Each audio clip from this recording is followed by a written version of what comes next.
UFOs, monsters, mysteries. You're listening to Talking Weird. And now, from a cabin deep in the Northwoods, your hosts, Dr. Dean Bertram and Jenn Durrell.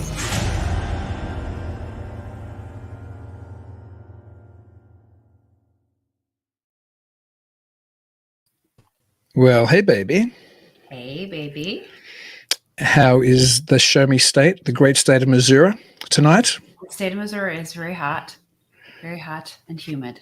How about Wisconsin? It's humid here too, and I always wasn't going to be on the show tonight. I was warning you a little while ago. We had a massive storm blow through the Northwoods in response, I think, to the heat and the humidity. And funnily enough, the last time we had, who we'll introduce in a minute, our wonderful guest tonight and his wonderful late father, they were plagued by storms down in Tennessee. And tonight I was plagued by a storm almost in Wisconsin.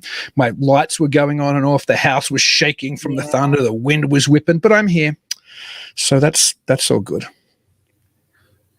You know what else we have to, in fact, we'll mention that after what we're going to play. We're about to just play for the audience quickly a little book trailer. It doesn't go for very long. I think it goes, for maybe a couple minutes of Joshua Kuchen's new 2-volume book series. And there's also a workbook with it, Ecology of Souls. Joshua's a good friend of the show. He's been on previously, and we have him back. I think he's scheduled for about October 20-ish to come back on the show. But why don't we play the trailer for his book series, and then we'll come back and chat about our tonight's wonderful guest. Sure, I can do that. Awesome.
Well, that looks fantastic. Yes. Really good.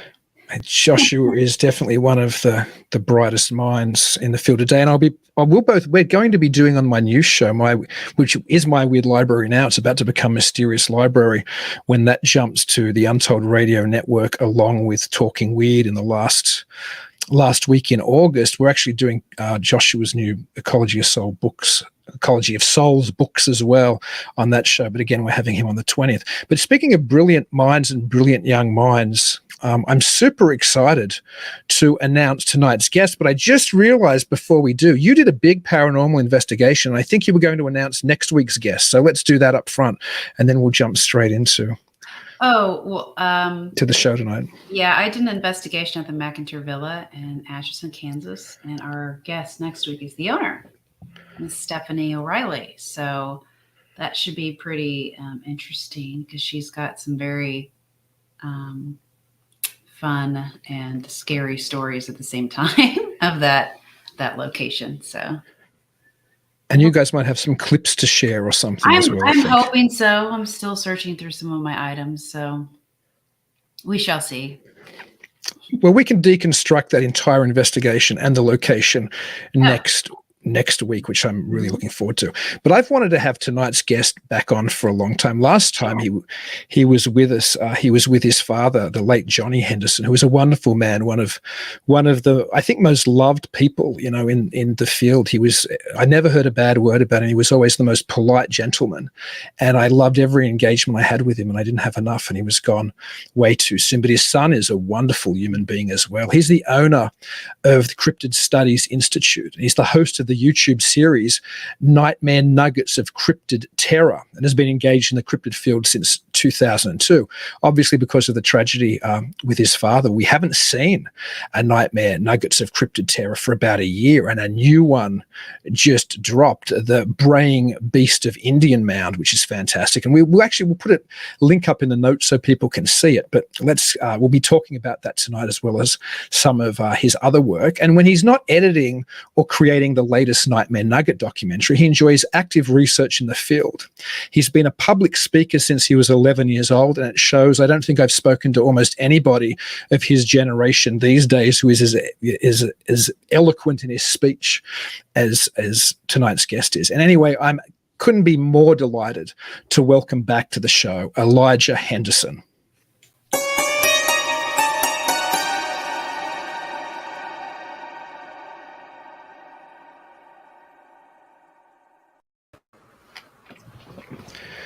Greetings, Elijah. Well, hey, y'all. How's it going? Well, it's better because I'm getting to talk to you, so that's great. First of all, thank y'all for the kind words about me and my dad. I really do appreciate it. Well, it's absolutely true. Obviously, we wouldn't have touched an iota of your devastation, but I was really shocked and really sad when Jen and I, in fact, we did a show where we talked about it for the first 10 minutes. We hardly knew the man, but we loved him is obviously a strong word to say to somebody you didn't know well, but we thought very highly of him, so. I appreciate that. It came out of left field. It was very shocking for us because we just didn't see it coming. Yeah. Oh, I can only imagine. Well, he'd be very proud of you, which is the legacy that he's left behind along with your sister. And it's wonderful to have Nightmare Nuggets of Cryptid Terror back, I have to say. I was so excited when that's what made me reach out to you. I was like, there's a new episode out. I got to get Elijah on the show to talk about it. Man, it's been like close to a year since I did one. It was around the time he passed, and I was looking online recently before I got it out, and it said last video 8 months ago. And I was like, it's been almost a darn year since I put one of these out. Well, I know I wasn't the only one who was excited because I saw that thing shared all over Facebook. It was dominating my feed for the first few days that it dropped. Now, and also just quickly, one of the delights about it was to see your father again in that video because he's in there, which was absolutely wonderful. Yeah, we went to an area down there called Cross Creeks. It was actually before my mother passed. She died in May 2021. And it was sometime before that we went up there to film with the folks up there that lived on the property, and we went down to Cross Creeks. And he did an interview down there where he talked about things that he'd heard down there, things from his friend Jose Agostini, who'd researched down there. And I've been sitting on that footage for quite a while, so it was really nice to, even though he's gone, to be able to have him as part of a new project, if that makes sense.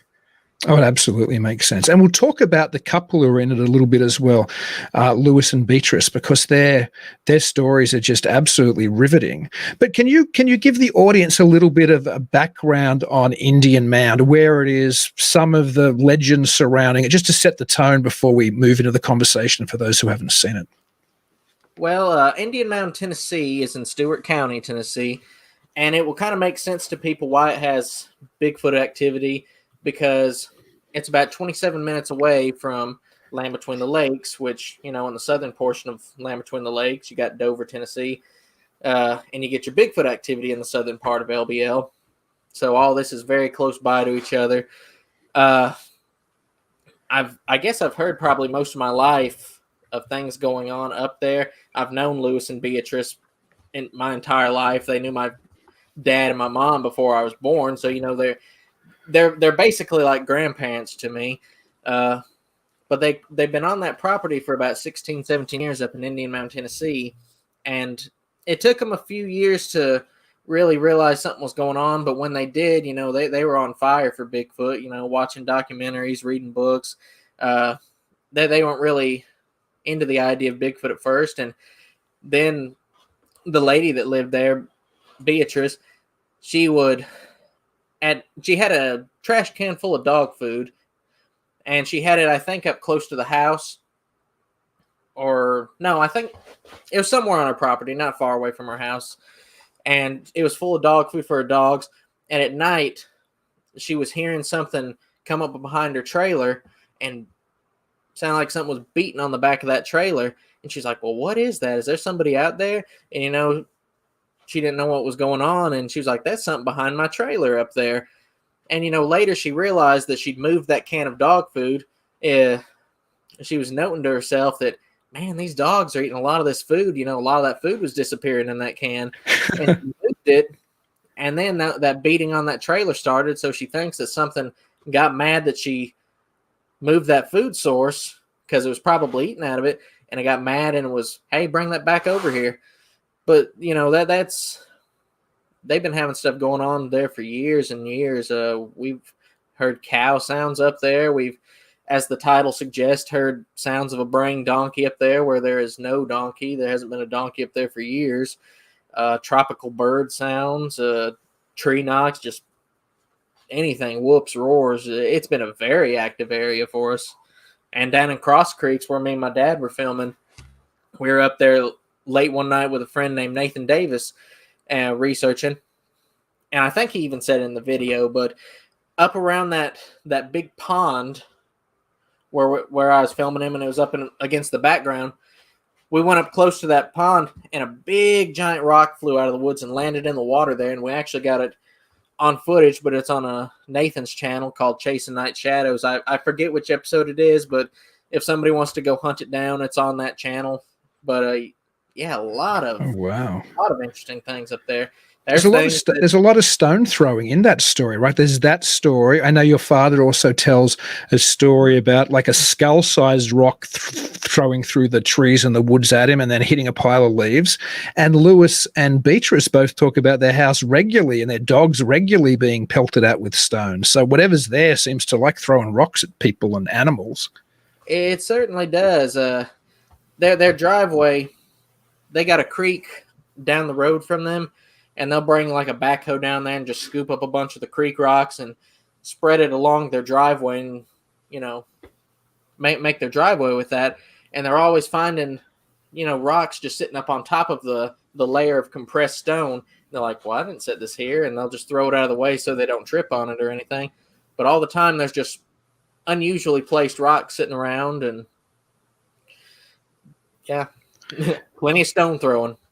Tell us a little bit more about the donkey. That's obviously, as you said, the title, the braying beast, is taken from the fact that it makes these donkey sounds. And some of the recordings are there and the documentary, your latest Nightmare Nugget, for those who want to hear it. But apparently there was a donkey in the area somewhere else back in the day that's now gone. And maybe whatever's it, because there's no donkeys. Everybody says there's no donkey anywhere near here anymore. But something seems to be emulating a donkey. Is that essentially what happened? It picked up the call from the donkey that used to live there now and is copycatting it? Or I would assume that's what happened. But when I was a little boy, when we'd be driving up the road to go up there, you would see a donkey along the main road. Basically, you got the main road, and they live. There's a spot you turn in, and you go way up a hill, pull into their driveway, and then you go way up a hill again, off into the woods, and the whole place is just surrounded by woods, and there's a few fields too. No donkey of any kind, but way down the road, when you get back to the main road, there did used to be one, but it's gone now. It's been gone for years. But I'll tell you this: last Saturday, I was up there with Barton Nunley and his wife. I wanted them to meet them, and we like to creek walk and look for arrowheads and whatnot. And there's a few heads up there. And but by the way, if anybody ever goes up there looking for arrowheads and Indian Mound, despite the name, we couldn't find hardly anything. So if anybody decides to go up there, but anyway, sure enough, we were up there visiting with Lewis and Beatrice, and the donkey started hollering off in the woods. So Barton was talking, and he didn't get to hear it, but his wife heard it. So it's active. It's still up there. And like we said in the video, Lewis talked to one of his neighbors about it, and he said, "There's no donkey up here. There's basically there's never been a donkey up here. Or ain't been one for years. Something to that effect." But nothing up there. And when we were up there a few weeks ago, we were just shooting the breeze, visiting with them because they're like family to me. And from one side of the woods, it started up, and it sounded like a donkey with bronchitis. And then on the other side of their house, off in the darkness, more of it started up. So me and Gabby went over there with our recorder, and I started grunting at it, and it would reply back and forth at us. And yeah, I got y'all heard the audio, and it went on for about 10 or so minutes, just replying back and forth. And there's even something, it's in the recording, but I didn't really, I guess, elaborate on it too much. There's something growling behind us, and I don't know if it was one of their dogs or something, but I don't think one of their dogs was over in the spot it was growling, so I don't know. Yeah, you can hear a number of different noises in that recording. Like you can hear the donkey, you can hear it growling, you can hear those weird jungle night bird type things in some of the recordings as well. So it makes an awful lot of noise. I really loved it. I mean, I always love to see your stuff, so it was great to see a new one. Jen and I haven't had a chance to talk about it yet. I know she's watched it as well. What were some of your thoughts? Do you have any questions about the Braying beast, Jen? Well, as you were talking about the mimic of the donkey, it's called Indian Mound. So your first thought is skinwalker. So is that something you've discussed with them, if they thought that maybe there was something like that kind of walking around? Well, I don't think we've discussed it, one with them being up there too much. But one thing I can tell you that I didn't put in the video because, it was just getting so convoluted, and it was honestly a very difficult video to put together. It took a lot of time. Yeah. I mentioned that I worked at a project called the Fellaini Project with my dad, and one of the safety guys out there, he called me to the side and was, kind of talking to me about what I do. And he said that he'd used to find the big giant footprints down by the creek sides down there, and he'd show them to his dad. And I think the dad told him to stop coming down there because of it. But he told me also that him and a friend was out there hunting in some way. I forget. He had a special term for it, but they had like a little slingshot or a little pellet gun shooting birds or squirrels or just whatever they're seeing. And he said they were actually fairly close to one of those Indian mounds up there. Don't know where it's at, but he said he was close to one of them. And they're walking through the woods, and they seen a big black raven sitting on a branch. And his friend was about to shoot it, and he said, "Hey, wait a minute. This one's mine." So he aims, and he shoots it, and nothing happens. He missed. And then his friend tries to shoot it. Nothing. And then they're both shooting at this thing back and forth, and neither one of them can hit it, whereas they've been hitting stuff the whole day and starting to freak them out. And I get a little fuzzy on these details, but I think he said that another one flew by and landed on the branch, and they started calling at him, both of them back and forth at the kids. Yeah. And it freaked them out real bad, and they left. Huh. So, yeah. That's kind of spooky. Oh, my. And to this day, I don't know where the Indian mounds are up there. I hope to go back to construction fairly soon, and I've heard he'll be on that project, so I might be able to kind of pick his ear about it. Oh, yeah. Yeah, because I've heard a lot about that with skinwalkers, where they like to mimic and stuff. But then, of course, the other thing is where they like to draw you in by saying, help me, that kind of thing, too. So, Exactly. But it made me think of Skinwalker when I heard the mimic of the donkey. So. Well, I've heard that over close to LBL, the Beast of LBL, which is about 30 minutes away, I've heard before that there's a family up there that the community believe is actual werewolves. Oh, my. That is close by, so, you can't always rule stuff like that out. Yeah. It sounds almost like a window area, that whole area, all these different phenomena, Bigfoot things and werewolf type creatures. I know you mentioned there's a haunted house in that location as well, and there seems to be a lot of activity in that general area. I've been trying to go see that haunted house for weeks. It's about 30 minutes or so from their house, but every time I go visit Lewis and Beatrice, I stay there for like 6 hours or more, and it's about nighttime, and that house, I think, is somewhat set off of the road. So I'm like, well, probably not going to be able to make it out from the road now. We'll just come next time. Yeah. Never do. Jen would do that investigation with you, I'm sure. Yeah, as a haunted house. I've heard there's somebody you can contact to go take a tour inside of it, but I don't know.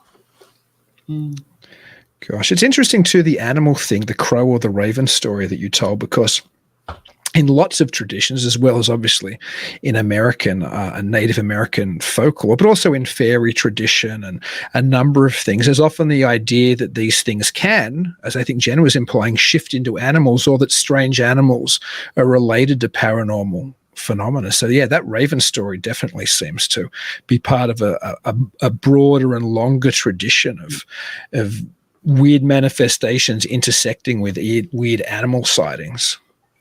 This is jumping off the topic of Indian Mound a little bit, but I think y'all will find it interesting.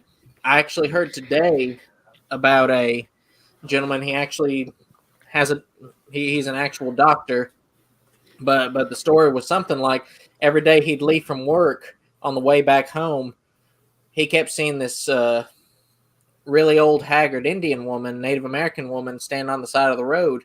And this would happen for multiple days when he'd leave work. She'd just be standing there on the side of the road just glaring at him. And then one day he's driving out again and he sees her and she's standing out the road there, side of the road, and he's watching her and he says, just like that, she's gone and there's a big black raven just standing where she was. Oh, wow. And that's coming from an actual doctor, so I don't know, maybe. Didn't take place in Indian Mound. I'm not sure where that took place, but just heard it today and was reminded of it. We had a couple of questions for you as well. One was from a regular listener and a good friend of the show, David. He says, I haven't heard of Bigfoot actually imitating other animals before. Is that something unique to this area, or does Bigfoot normally imitate other things? I'll let you fill that, Elijah. Well, the imitation of the donkey is unique to anywhere I've ever been. I'm not sure if I haven't heard of many, if any, places that it does that.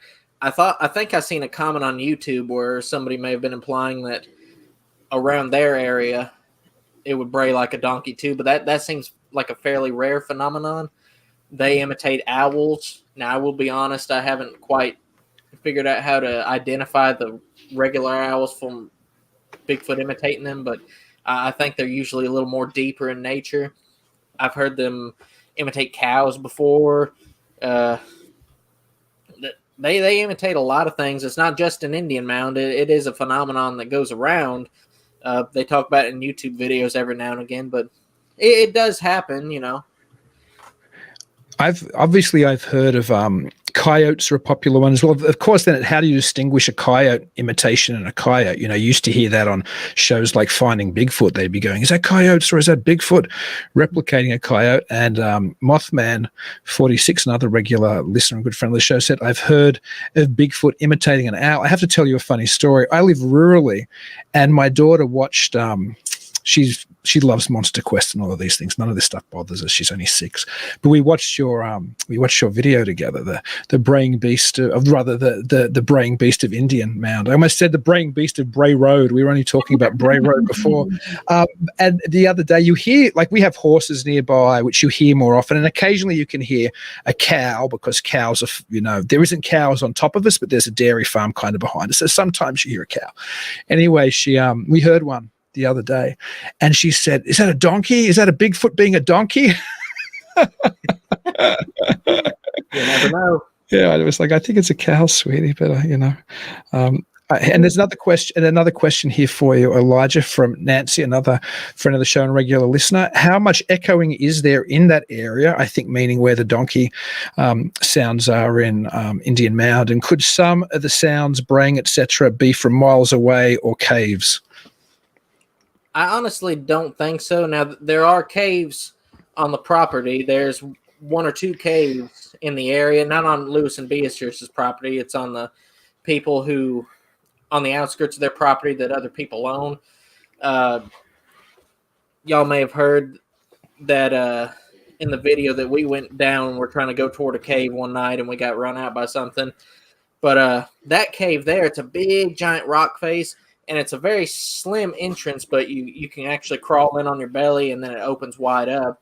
And then there's another entrance somewhere else around in the area where there's a big wide opening, and it's big, tall inside, but it's actually apparently caved in at the entrance. So now a lot of the sounds, I do think they come from a little bit further away just because of the lung capacity and the volume of whatever it is.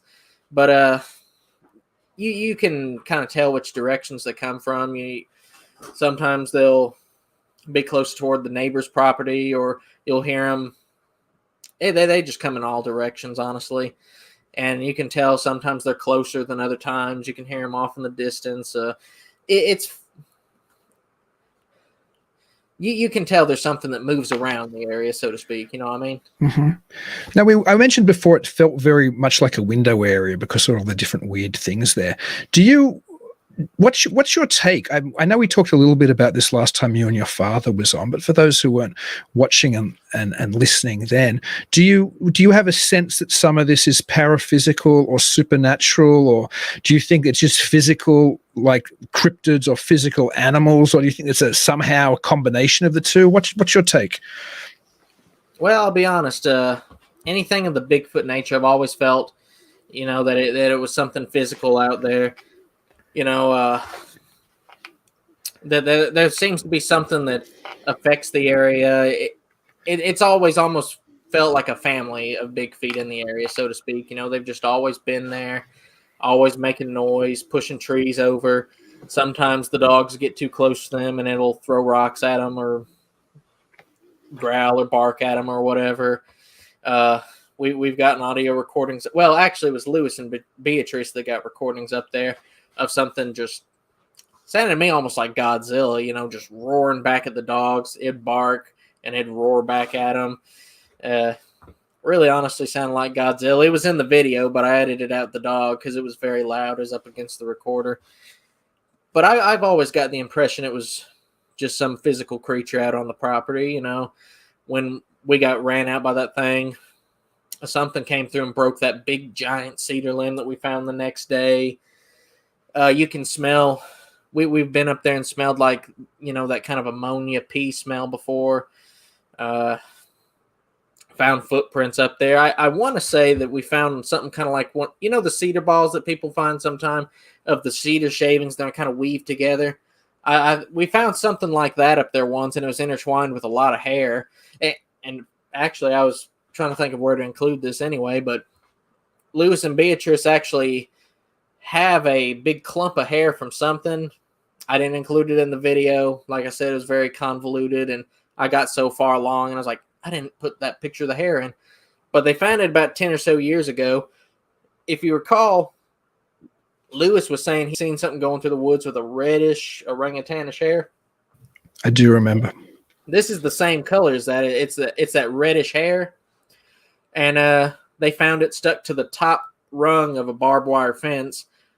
I don't know anything else that would be. I don't know if it possibly be bear. There has been evidence of bear in the area, but it was kind of a reddish hair. And Beatrice was like, "Yeah, come look at this hair we got." And she opened up a box, and it was in there, had a clump of skin on it. Jeez. So it could be the real deal, could be something really interesting, but I don't know. She just had it in a box for years. Huh. Maybe you need to get it analyzed. But whenever this stuff gets analyzed, it always seems to be disappointing. It's either an animal, or it seems like there's human DNA contaminating the sample, or it always seems difficult to get that clear-cut answer.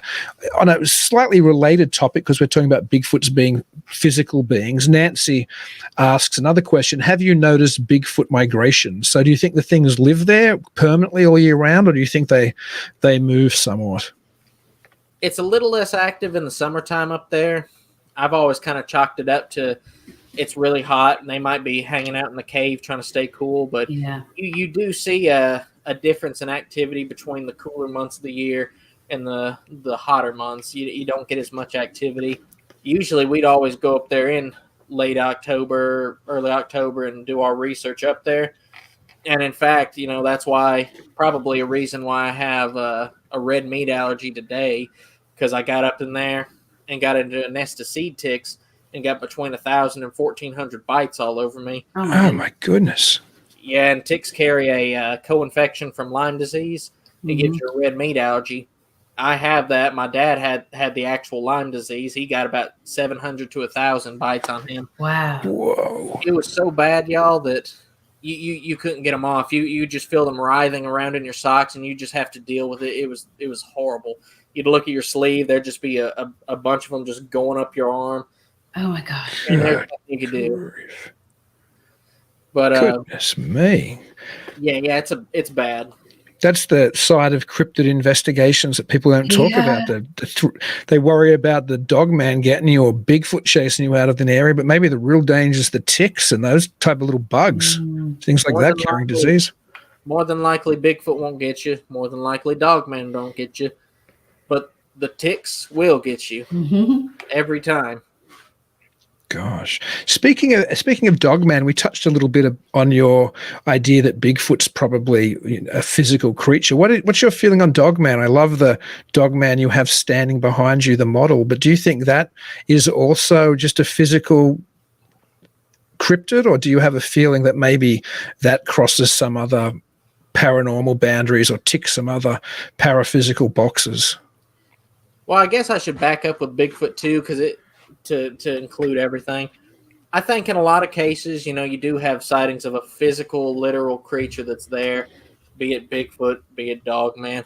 But, I'm a Seventh-day Adventist Christian, so I look at everything through the lens of a great controversy between good and evil, so to speak.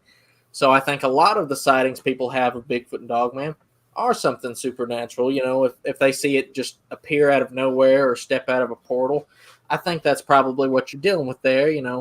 The devil trying to terrify somebody or just cause confusion or physically traumatize them in some way. Because, a lot of people, they have these Dogman encounters and they're just terrified for the rest of their life. They start talking about it and they just start sobbing. They don't know how to deal with it. And, but in the case of a physical creature, if you go back through history, Herodotus, Marco Polo, Alexander the Great, the Greek physician Theseus, they all spoke of a physical, literal, dog-headed man that they would call the cynocephali. They'd say it was living in India. And I think one other place too, but I forget where it was. It seems like it may have been Japan or something. But they would describe it as a very real, literal creature. And Alexander the Great even wrote back when he was conquering India. He'd write back letters to Aristotle and tell him, there's dog-headed men living here in India. And I think that they even captured one in battle or were fighting him in battle, and they were supposed to be very fierce. And something I just got to add, if they captured him, if it was something just interdimensional, they couldn't keep it in that cage if they wanted to. It would just be gone. But if it's something physical, it's contained, it's captured, it's not going anywhere. And the same goes with Bigfoot too, If you take the historical perspective, this would be speculation on my part, but there's stories from history of, I think they call them like the blimmies or something like that. The headless men. It was just like the body of a man that didn't have a head, and the face would be in its chest. Well, a lot of Bigfoot sightings, they're almost described as not having a neck. They just have shoulders and the head. It could easily be confused and just kind of mixed there, and until somebody goes, it's something that doesn't have a head, you know? But no, it just doesn't really have much of a neck. It's just so muscular. Yeah. Huh. But I think you got a lot of supernatural sightings, and I think you got a lot of physical sightings. Maybe the physical sightings are a lot less common because they are of such a rare nature to see them. But I think you got multiple things going on. Does the lack of a physical body bother you? Like, is the fact that nobody's shot one? I mean, there's tales of the Minnesota Iceman and the like, but the fact that, you know, a hunter in the last, you know, few decades hasn't dragged one in of any of these kind of creatures, is that troubling? Or is there a way that, you know, you think, well, maybe there's an explanation for our lack of that type of physical evidence? Well, I don't want to get into it too much here because it's not my story to tell, but I actually am close friends with somebody who said his uncle, it was either his uncle or his granddad, I think it was his uncle, told him that when he was younger, that a bunch of hunters killed something that looked like a werewolf and they drug it back in on a wagon, and it was just a dead creature that looked like a werewolf. Like I said, I don't want to steal his thunder and tell too much of that story, but over there on the shelf, I actually have 3 bags of hair samples from a Sasquatch. It was given to me by researcher Mary Green, if anybody knows who that is, and it was tested at the laboratory and came back as undocumented primate. Wow. So I have physical evidence of it here in my home. Now, I was talking about this with somebody the other day. Maybe one of the reasons we don't find Bigfoot bodies is because the Native Americans used to call them cannibals of the woods. Maybe when they die, they eat each other, you know, Bigfoot or Dogman.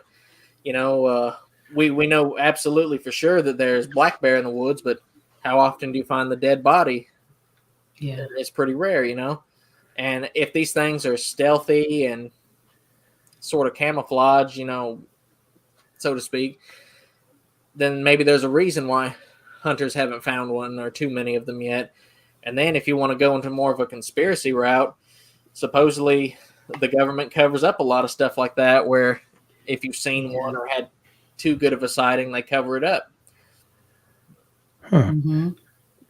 Now, you mentioned doing some investigations with Barton Nunley earlier. I'm a big fan of Barton's books. He's one of my favorite authors He's awesome in the entire field. But I know, correct me if I'm wrong, because you know Barton far better than I do.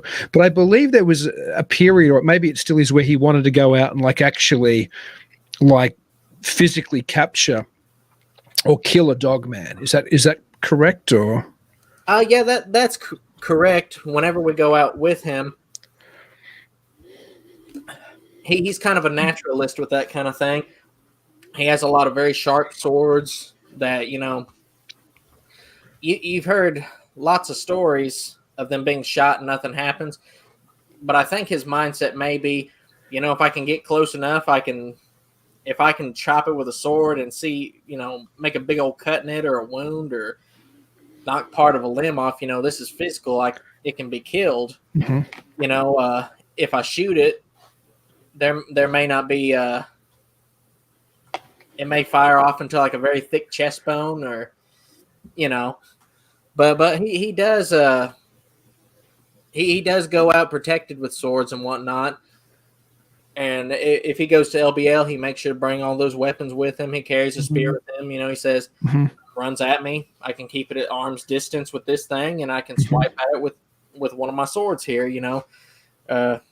They're very sharp, very, very weighty, some of them, and he's very serious about it. He doesn't believe that the Bigfoot is in a physical nature to where you could kill it with a sword, but he's unsure about Dogman, so he's like, you know, if it's something real, I'm going to try to kill it. You know, it's killed a lot of people up here in Land Between the Lakes. I'm going to get vengeance for them, so to speak. And I know his motive's completely wrong, but I'm just trying to answer as best as I can. Oh, I have no problem with Barton killing a dog, man. If the things exist, I'm all about it. But I was asking that question to segue into something else. In the latest video, the Braying Beast of Indian Mound, which again I recommend everybody go and find on your YouTube channel, you mentioned it at one point that it was there was a time where I think a Bigfoot would crash down a tree or something had crashed down a tree. It was the first time you said you'd ever seen your father draw a gun in the field. Was that something you and your father talked about ever as well? Maybe trying to kill one of these things for as proof, or you had a plan if you had to, I suppose, hit a defensive situation, or was it something you guys discussed? We've always felt like if there is something out there, which we believe there is, we're not one of those people that want to kill it. If it's a living creature, it's rare, it's endangered. We don't want to kill it. We don't want to harm it. I want to see it for sure, but I don't want to kill anything like that. Now we will bring weapons with us because they have had a history of violence, Bigfoot or Dogman. We want to come out of it alive. If something attacks me, I'm going to attack it. I don't care what it is. Mm-hmm. If I have to shoot it, if it's attacking me, it's happening. But where we went to, we was headed to that cave that I was telling you about with the big old rock facing. Mm-hmm. We were going down there with a fellow researcher named not Nathan Davis, Jason Acey. And we were down there when we seen that blue eye shine from whatever it was, which is a very rare eye shine color to see out in the woods. Mm-hmm. And after we seen that, we walked further off in the woods, and something just broke a tree and just slammed it on the ground. I heard something whoop or make some kind of holler, but nobody else heard that. And, it seemed very aggressive in nature that instant. So he drew his gun and kept it on him till he got us out of the woods. And Jason was saying, man, let's go back in there. And he said, no, I'm telling you, it's to safety, because, we were still fairly young at the time. Yeah. So we went back to the property and got away from that. Next morning, found that big giant cedar branch just broken. And it was around the cemetery, too. There's a little family cemetery up there. Huh. So, kind of interesting link there, They seem to show up around cemeteries a lot. Yeah, that is interesting. And again, it makes me wonder if there is some paraphysical connection between all of this type of phenomenon. It's something that we quite regularly discuss on the show. I can almost see Jen rolling her eyes. Dean, don't go off on the paraphysical Keelian rant. I'm teasing you. I wasn't being serious. But speaking of you guys being young with your dad, you just dropped another video, which is almost 20 years old or 18 years old as well, like a few days ago, which is an actual investigation when you and your sister are really little and you're out in the field with your father. Can you tell us a little bit about that video? Absolutely. Yeah, it came from over around Ashland City, Tennessee. I actually did make a video called Backyard Bigfoot about what was going on that property. The property owners tell us that the son of the property owner at the time was riding around in circles around in the backyard on a four-wheeler, and they had a big basketball goal out there, big basketball hoop and whatnot, and he's riding around making circles, and he seen something watching him from the woods, very tall, and it scared him half to death. He jumped off the four-wheeler and ran toward the house and got back inside, and they've kind of had a aggressive activity out there before. Lewis is actually friends with the guy who used to live there, and he said he was coming up there one night. This is way before he believed in Bigfoot, but I think it was that he was talking to the landowner there late at night, and he said it sounded like a lion growled at us from out of the woods. He just kept talking about how deep the growl was, and he said it's kind of like a lion. But yeah, we went up there after hearing about the activity. My dad and Jose Agostini, they'd go up there and do investigations and whatnot, and they filmed it. I was there. Me and my sister were there. We're both just tiny. I was probably like 6 or 7 at the time. I was dorky as all get out, so everybody looked past that. I was awful.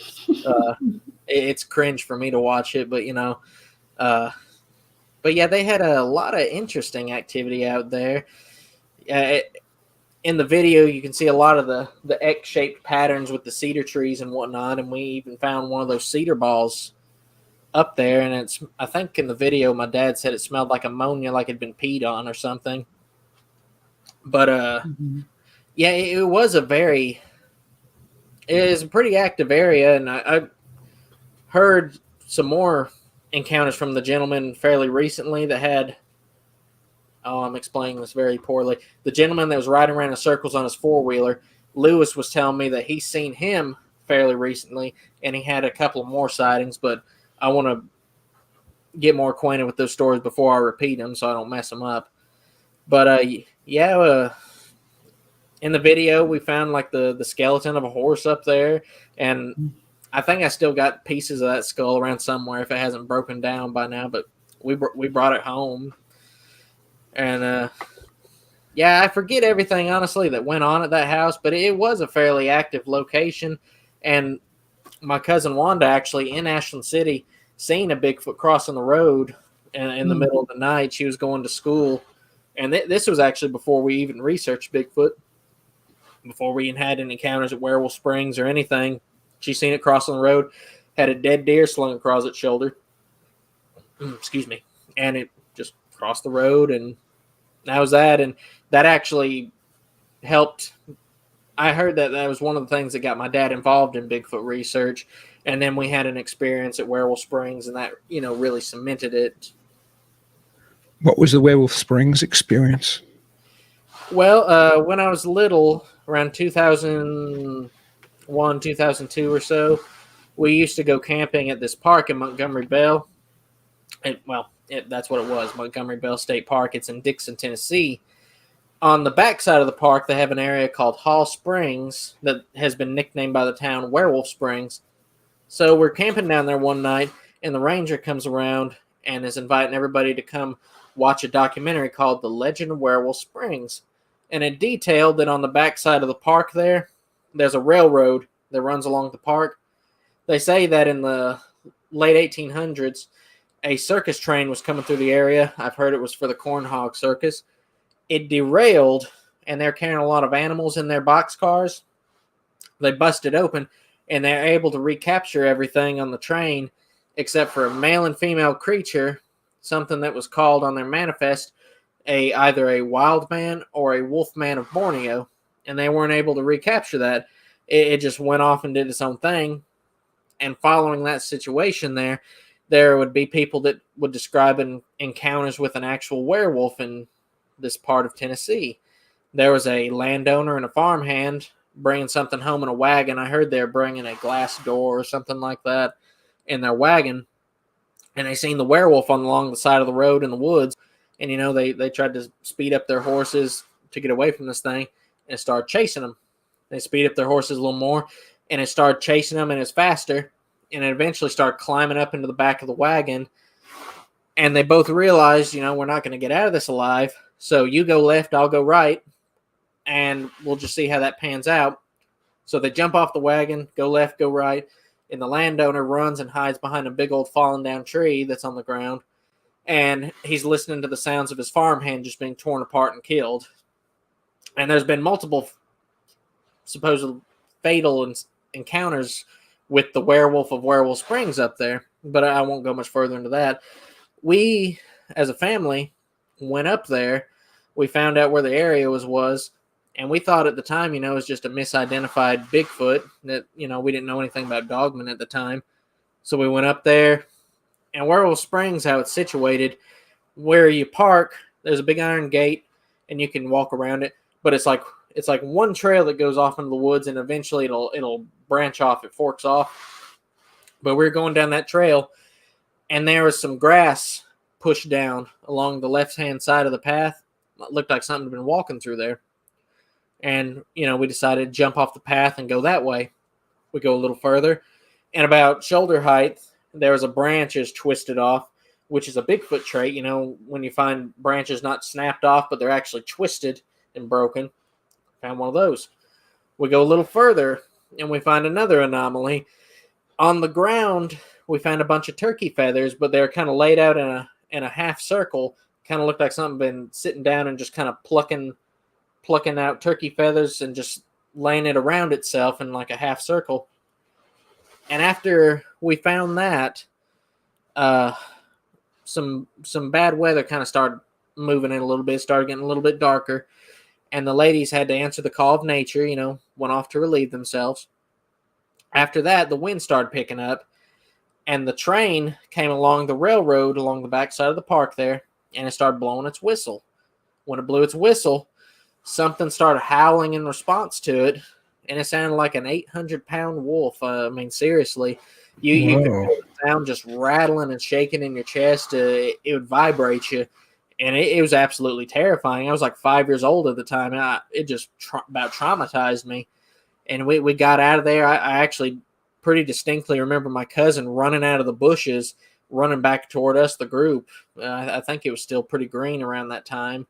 But we got out of the woods there, and on our way in, we seen a couple ladies jogging, and they had one of those baby carries that's kind of strapped to you. They're jogging in, but when we got back to the trail, they were jogging out, and it looked like they were going to injure that baby. They were running so fast, its head was bouncing around like a bobblehead. And gosh, yeah, I mean, it's traumatizing. I wouldn't go back to Werewolf Springs. The only way I would is if my dad was with me, and I'd barely even go then. Oftentimes, I'd just sit in the car, or I'll tell you, I was this scared. If we'd stop at a convenience store and get like a sour cream and onion chip, because that active scent in it, so to speak, I was terrified. I was like, it's going to smell it and it's going to come to us. I was just that terrified of it. Wow. And even then, till I was around 12, I was very uncomfortable going up there, and a little older than that. And I actually started getting involved in Bigfoot research and getting more comfortable with it. And I'll just go anywhere now. I love it now. But at the time, it was horrifying for me. Not bad. Ugh. Do you think these creatures take people? Yeah, I believe they probably do. I mean, if we want to revisit that theme, Bigfoot's been called Cannibal of the Woods before. Mm-hmm. We mentioned in the video Shunkawarkin. Well, I don't know that that thing that was shot and mounted and stuffed, that weird-looking dog, somehow gotten the name Shunkawarkin, but the name translates to carries off dogs. I don't know if we could actually officially confirm that a Shunkawarkin is a four-legged, weird-looking dog. It could be a Bigfoot, and if it is, carries off dogs, why wouldn't it carry off people? I've heard stories, I don't know if it's true, but, I've heard before that supposedly Bigfoot has kidnapped women before. If it's a predator, it may take people off and eat them. You got the missing 411 stories, which I think, and don't quote me here, that David Paulides has even assumed some of the cases are Bigfoot related of the missing people. I think it's very, very easily possible. In the case of Dogman, they're said to remove heads around not Werewolf Springs, around Montgomery Bell. I've heard there have been decapitated heads found, or at least one situation by one of the instances. Easily possible. They're much bigger than us. Do you know what language that name is of that hyena-like dog we mentioned, the Shunka Walken, or however you pronounce it, Shane? And another regular listener just asked if you knew the language it came from. Brother, I believe it comes from the Lauwe tribe of the Native Americans. Shunkawarkin carries off dogs. Interesting. But I believe it's from the Lauwe tribe. My mother and stepfather, who always watch in Australia, hi, Mara and Alan, just sent me a Facebook message saying they've actually been to LBL, and when they were staying at Berkeley Lake and they were wandering around the lake all alone, and they said all they found there was derelict stills. But my mother said, "I'm so pleased we did not know about what was there." They had such a relaxing holiday. I heard up there that, and I don't even know where this is or if it's true. Honestly, I can't remember for sure where I got the source from, but I was told that there was like an abandoned distillery or something inland between the lakes. And there's a spot where like a lot of salt has either dripped and grown on a wall, or I'm not exactly sure, but there's like a lot of salt built up on a wall somewhere. and somebody was sneaking in there, and they said they seen a Bigfoot licking that wall of salt Huh. between the lakes. We haven't been able to find a distiller or anything like that in LBL, so I don't know if that's true, but I heard it was. Could be even around close by LBL and somebody's seen something like that, but if anybody's heard of that, give me a holler. Huh. So you're going to be at the upcoming Dogman Conference. What's the name of that? We mentioned it before the show started. It's in Tennessee, right? I think somewhere. I believe it's the Paris, Tennessee Dogman Conference, and it's going to be on August 13th, which is actually my birthday, so I'll be turning 26 that day. Happy birthday. Happy birthday. Oh, thank you. It's about 30 minutes away from Land Between the Lakes, so I fully expect that Saturday night, that there will be loads of researchers in the park. There probably won't be a hardly clear spot to go to.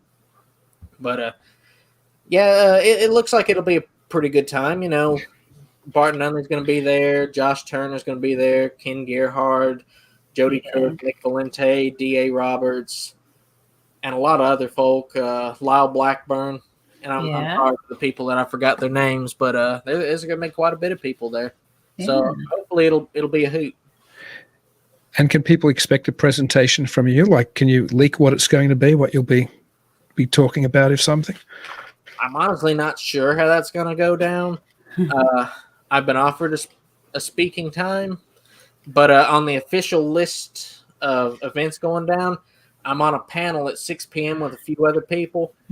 If that's how it goes down, that's cool. I'm fine with that. If they have a speaking time for me, that's cool. I'm fine with that. I'm very easy to get along with. So maybe people will see me speak. I don't know. Come at 6 p.m. You'll see me speak either way, you know, in one way or another. Yeah. Jeez, I wish Jen and I were going to it. I wish y'all were. Yeah. It would be fun. It sure would be. What's your next planned Nightmare Nugget? Can you give us a hint on what the next video is going to be about? Or? Well, I've got the last part of my Bell Witch series I need to do. I have 2 parts up, and the thing about that is there's so much information for the Bell Witch that the script I wrote for that, usually my dad would write a script, but I actually wrote the script, and we both worked on the Bell Witch script, and it was going to be 90 plus pages of script. It's more akin to a book now when you actually convert it, so I'll probably turn it into that at some point. But we were going to have probably 5 to 7 parts of that in totality. But there's so much tragedy that befell us during the creation of that. Yeah. We had 3 cars blow up. I think, a dryer or a washer blow up on us. I almost lost my eye. I had to go to the emergency room on a different occasion. My sister had to go to the emergency room. My mother got cancer and died. My dad got COVID-19 and died. I think we had one of my dogs, almost got sick and died.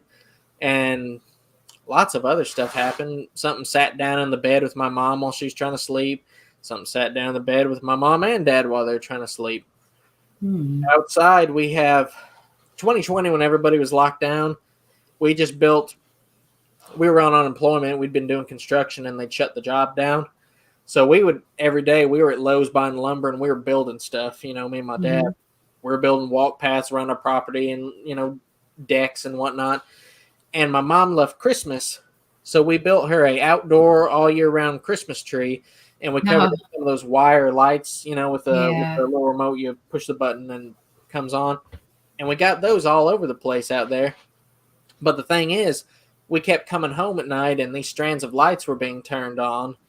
And we didn't do it. We lived down in a holler, so there shouldn't be anybody down there doing it. The remotes for it were kind of tucked up away where you would really have to be looking for it to find it. The button's stiff, so it's not like a cat jumped on the button and activated it.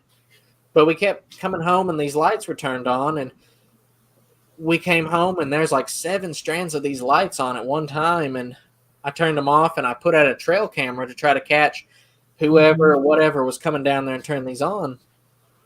Well, we go back inside, watch a movie or something for about an hour or so. I come out, and another strand of lights on. And you know me, I go straight up to that trail camera and I'm grabbing the card out of it to check. It's turned on right outside of view of the camera. So something turned that light on just right outside the field of the camera. And it's weird stuff like that. You know, I don't even know if I mentioned this before on air. Maybe I have. Before my dad died with COVID-19, we were in the living room. My sister was outside. But in one of the back rooms of our house, we heard something sound like a woman coughing and gurgling. And I just felt very unsettled after that. And about a week or so later, he was diagnosed with COVID. But is weird stuff like that and just tragedies. And when he was in the hospital, he decided, he called me, whenever he could, because he'd have a lot of trouble breathing and speaking. He'd tell me, boy, we're not doing any more Bell Witch after this. We're going to do one more part so it's not left up in the air, and that's it. We're just gonna be done with it. He told me, and I'm certain pretty well that I've never told this on a show before, but he said that while he was in the hospital bed, that, let me back up there. Before he got diagnosed with COVID, he was having this nightmare of some haggard old crone that was after him. He said it looked almost like it had some kind of a black matter going across its face, but just some ugly old crone. Mm-hmm. He said that before he died, he seen that crone by his bedside. Gosh. And that's what inspired him to stop doing the Bell Witch. And he told the Lord that he'd stop doing it. We were going to do that one more part. But I think he either told the Lord he was going to stop or that he decided he was going to stop. And that might have been it. And he stopped seeing it, and he died soon after. Wow. Now, was that Bell Witch? I don't know. I'm not going to say it was. I talked to a friend who said that over in Appalachia, over in East Tennessee, that there's been stories of something called the crone that people would see, and it would have that description. But actually, he told me, I don't know where he got this idea. He said that he thought he'd been cursed by a granny witch. Over in my hometown, that was a thing that was up there. There's people that would practice a powwow, long lost friend type of witchcraft. And that's what they'd be called, granny witches, mountain magic that's been passed down from person to person through families. And I honestly don't know where he got the idea, but he said he thought he'd been cursed by a granny witch. And that's the first time I've said that on the air before.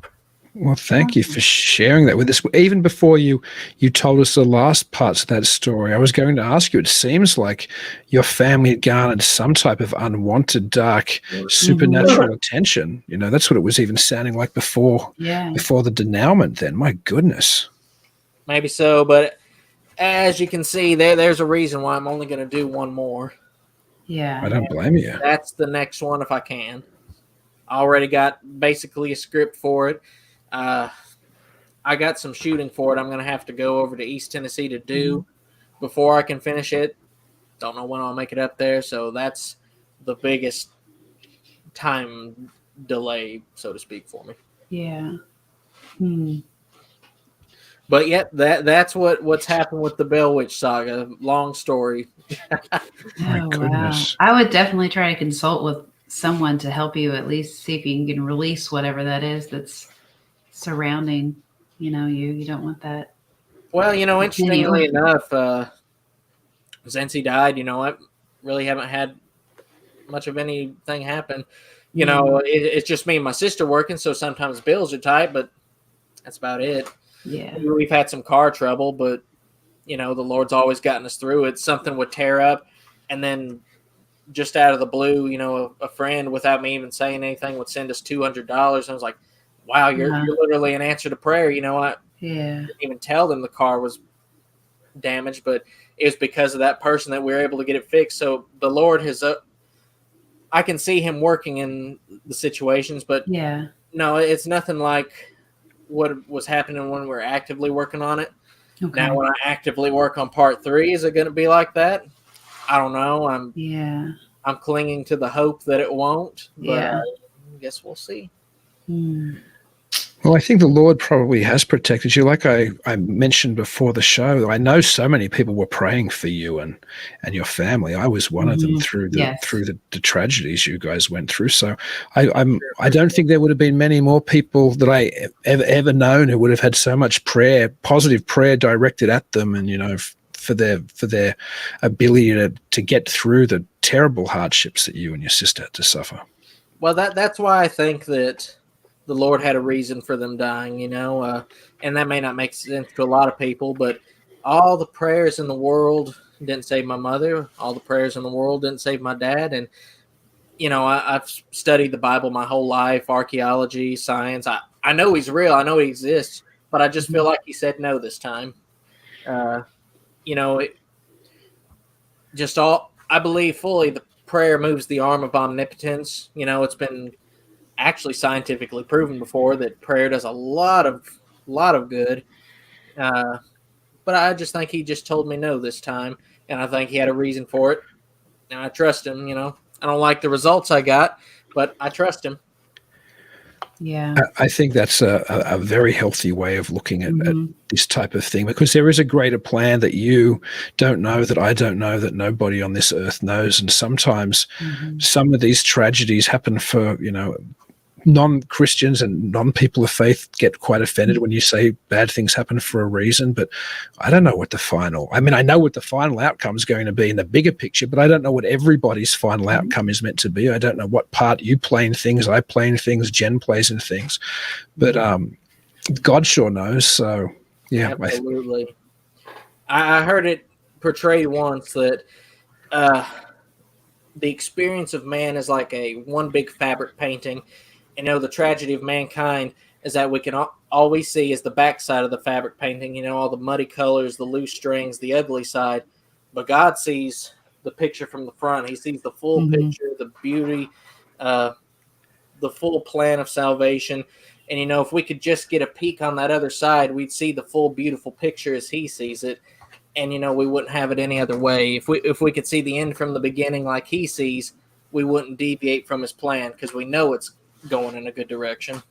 Absolutely. What a wonderful message to probably to end this on. Although I would like you to let our viewers know where they can watch your videos, how they can follow what you're up to. So if you could throw out a few URLs or tell them how to search for how they see what you do.